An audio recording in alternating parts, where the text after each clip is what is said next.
Hi hello guys, welcome back to Aattanayagan sport channel. IPL 2024 CSK team எப்படி போச்சு, CSK team என்னென்ன mistake பண்ணாங்க, எதனால பிளே ஆஃபை மிஸ் பண்ணாங்கன்னு நம்ம பார்க்க போகிறோம். நீங்கள் மறக்காமல் நம்ம சேனலை சப்ஸ்கிரைப் லைக் பண்ணிட்டு சப்போர்ட் பண்ணுங்கள். அப்போ தான் நான் போகிற வீடியோ உங்களுக்கு வந்துக்கிட்டே இருக்கும். நீங்களும் பார்த்துட்டு லைக் அண்ட் சப்ஸ்கிரைப் பண்ணுவீங்க.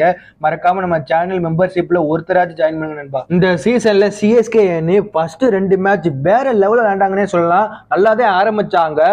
அப்புறம் ஃபர்ஸ்ட் ஹாஃப் முடிஞ்சதுக்கப்புறம் செகண்ட் ஹாஃப் ஒரு மேட்ச் வின் பண்ணா இன்னொரு மேட்ச் தோத்து போறாங்க, ஒரு மேட்ச் வின் பண்ணா இன்னொரு மேட்ச் தோத்து போறாங்க. இப்படி நடந்துகிட்டே இருந்தது. அது எதனாலனா சிஎஸ்கே டீமுடைய ஓபனர்ஸால தான். ஏன்னா அவங்க ஸ்டார்ட் பண்ணாதான் நல்லா இருக்கும், அப்படி இல்லைன்னா ரொம்ப மோசமா விளையாடுவாங்க. அதே தான் இந்த சீசன்லையும் பண்ணியிருக்காங்க. ரொம்ப ரொம்ப மோசமா விளையாண்டாங்க. ஓப்பனிங்கு ஒரு மேட்ச்ல அஜிங்க ரஹானே ஓப்பனிங் இறங்கினாப்ல, இன்னொரு மேட்ச்ல நம்ம ரச்சின் ரவீந்திரா ஓப்பனிங் இறங்கினாப்ல. இதே தான் இப்படி நடந்துகிட்டே இருக்கு. மாத்தி மாத்தி இறங்கிக்கிட்டே இருந்தாங்க. அதனால இந்த சீசன் ஒழுங்காவே பெர்ஃபார்ம் பண்ண முடியல சிஎஸ்கே அணியால. சிஎஸ்கே அணி டைட்டில் அடிச்ச சீசன் எல்லாம் பாருங்களே, சிஎஸ்கே டீமுடைய ஓப்பனர்ஸ் தான் பயங்கரமா பெர்ஃபார்ம் பண்ணியிருக்காங்க. 2018ல நம்ம ஷேன் வாட்சன் எப்படி விளையாண்டாப்லன்னு உங்களுக்கே தெரியும். 2021ல ஃபாப் டுப்ளசி பயங்கரமா விளையாண்டாப்ல. அப்புறம் 2023ல டெவன் கான்வே வேற லெவல் விளையாண்டாப்ல, ஹையஸ்ட் ரன் ஸ்கோரர் இருந்தாப்ல சிஎஸ்கே அணிக்கு போன சீசன் ஓப்பனிங்ல. அதனாலதான் அவங்க டைட்டில் எடுத்திருக்காங்க. பட் மற்ற சீசன் எடுத்து பாருங்க, சிஎஸ்கே டீமுடைய ஓப்பனர்ஸ் பெர்ஃபார்ம் பண்ணாத சீசன்லாம் அவங்க டைட்டில் அடிச்சதே இல்ல. இந்த சீசன் பிளே ஆஃப் போகாததுக்கு ஒரே காரணம் அவங்க டீமுடைய ஓப்பனர்ஸ் தான். ஏன்னா சொதப்பிக்கிட்டே இருந்தாங்க ஒவ்வொரு மேட்ச்லயும். அதனால தான் உங்களால பிளே ஆஃபே போக முடியல. அடுத்து பவர் பிளே. இந்த சீசன்ல ஒழுங்கா பெர்ஃபார்ம் பண்ணாத ஒரே அணினா பவர் பிளேல நம்ம சிஎஸ்கே அணின்னு சொல்லி ஆகணும். ஏன்னா 2 விக்கெட் விட்டுறாங்க பேட்டிங் ஆனா, பவுலிங் போட்ட 1 விக்கெட் கூட எடுக்க மாட்டேங்கிறாங்க. இதுதே போய்கிட்டே இருந்தது. அதனால தான் உங்களால ஒழுங்காவே பெர்ஃபார்ம் பண்ண முடியல. பவர் பிளேல பேட்டிங்கும் ஒழுங்கா பெர்ஃபார்ம் பண்ணல, பவுலிங் ஒழுங்கா போடல. ரொம்ப ரொம்ப வீக்கா இருந்தாங்க இந்த சீசன். அப்புறம் பவுலிங் நண்பா ரொம்ப ரொம்ப மோசமா போடுறாங்க. மதிஷா பத்ரனா இந்த சீசன்ல எப்ப வெளில போனாப்லயோ அடுத்த மேட்ச்ல இருந்து பாருங்களே, ஒழுங்கான பவுலிங்கே போடவே இல்லை. சொதப்புன்னு சொதப்பிக்கிட்டே இருந்தாங்க. 200 ரன்னுக்கு மேல கொடுத்திருந்தாங்க. போன லாஸ்ட் மேட்ச் கூட ஆர்சிபிக்கு அகைன்ஸ்டா 200 ரன்னுக்கு மேல கொடுத்ததுனால தான் அவங்க ரொம்ப கஷ்டப்பட்டு கடைசியில் விட்டுட்டாங்க. சிஎஸ்கே அணி மட்டும் எல்எஸ்ஜிக்கு அகைன்ஸ்டா சென்னை சேப்பாக் ஸ்டேடியத்தில் ஒரு நல்ல பவுலிங் போயிருந்தாங்கன்னா இந்நேரம் அவங்க பிளே ஆஃப் போயிருப்பாங்க. அந்த மேட்சில் தோத்ததுனால தான் கடைசி வரை இழுத்து கொண்டு போய் பிளே ஆஃப் விட்டு வெளியே போயிட்டோம். அடுத்து பேட்டிங் நண்பா. இந்த சீசன் எடுத்து பாருங்க, கம்மியான ஸ்கோராக இருந்தால் சேஸ் பண்ணிடுறாங்க சிஎஸ்கே அணி. பட் அதே ஹையஸ்ட் ஸ்கோராக இருந்தால் சேஸே பண்ண முடியல. ரொம்ப சொதப்புறாங்க இந்த சீசனு. நீங்க எடுத்தே பாருங்க, 190 ரன் அடிச்சாங்க நம்ம டெல்லி கேபிட்டல், அதை சேஸே பண்ண முடியல. அதுக்கப்புறம் குஜராத் அண்ட் ஆர்சிபி இவங்களும் 200 ரன்னுக்கு மேல அடிச்சாங்க, ஆனால் சேஸே பண்ண முடியல. மற்ற டீம் எடுத்து பாருங்க, 262 ரன்லாம் சேஸ் பண்ணிக்கிருக்காங்க. பட் இந்த சீசன்ல சிஎஸ்கே அணி இந்த 200 ரன் கூட சேஸே பண்ண முடியல. 140 145 சேஸே பண்ணியிருக்காங்க.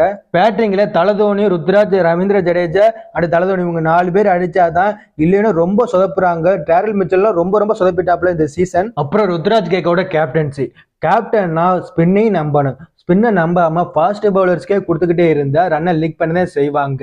இந்த சீசன் ருத்ராஜ் கேக்வாட் செய்த மிஸ்டேக் என்னன்னு கேட்டீங்கன்னா, ஸ்பின்னர்ஸை நம்பாதேன். ஸ்பின்னர்ஸுக்கு ஒரு சில ஓவர்லாம் கொடுத்துருக்கலாம். பட் இந்த சீசன் அதை கூட செய்யவே இல்லை. மோயினில சும்மா தான் இருந்தாப்புல பிளேயிங் லெவலில், ஒரு சில ஓவர் கூட கொடுக்கவே இல்லை. நேற்று கூட பாருங்க, ரச்சின் ரவீந்திரா கூட ஒரு சில ஓவர் கொடுத்துருக்கலாம். பட் அதை கூட செய்யவே இல்லை. அடுத்து இன்ஜுரிஸ். இந்த சீசன்ல சிஎஸ்கே அணி இப்படி பெர்ஃபார்ம் பண்றது காரணம் இன்ஜுரினே சொல்லலாம். ஏன்னா முக்காவாசி பிளேயர் இன்ஜுரியா தான் இருக்காப்ல. டெவன் கான்வே போன சீசன் சிஎஸ்கே அணிக்காக எப்படி பெர்ஃபார்ம் பண்ணாப்ல. பட் இந்த சீசன் ஃபிங்கர் தம்பில் இன்ஜுரி ஏற்பட்டதால மொத்தமாவே ரூல் அவுட் ஆயிட்டாப்ல. அதனாலதான் இந்த சீசன் ஒழுங்காவே பெர்ஃபார்ம் பண்ண முடியல ஓப்பனிங்ல. அதுக்கப்புறம் மதிஷா பத்ரனாக ஹாம்ஸ்ட்ரிங் இன்ஜுரி ஏற்பட்டதால மொத்தமாவே நான் விளையாட மாட்டேன்னு சொல்லிட்டு வெளியே போயிட்டாப்ல, ஸ்ரீலங்காவுக்கு போயிட்டாப்ல. அதுக்கப்புறம் தலதோனி கிரேட்னே சொல்லவே ஆகலாம். லெக்ல ஒரு மசில் டயர் ஏற்பட்டு ரொம்ப அவஸ்தைப்பட்டுக்கிட்டே இருந்தாப்ல. அதை மீறி இவ்வளவு மேட்ச் விளையாண்டுருக்காப்ல, அதுவும் சிஎஸ்கே ஃபேன்ஸுக்காக. அப்புறம் தீபக் சாருக்கு ஹாம்ஸ்ட்ரிங் இன்ஜுரி ஏற்பட்டது, எப்படின்னே தெரியல.